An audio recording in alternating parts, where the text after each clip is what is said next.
सहस्रशीर्षम् देवम् विश्वाक्षम् विश्वशम्भुवम् विश्वम् नारायणम् देवमक्षरम् परमम् पदम्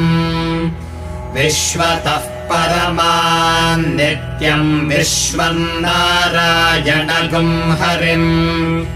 विश्वमेवेदम् पुरुषस्तद्विश्वमुपजीवति पतिम् विश्वस्यात्मेश्वरगुम् शाश्वतगुम् शिवमच्युतम्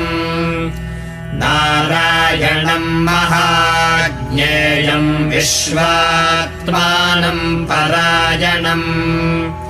नारायणपरो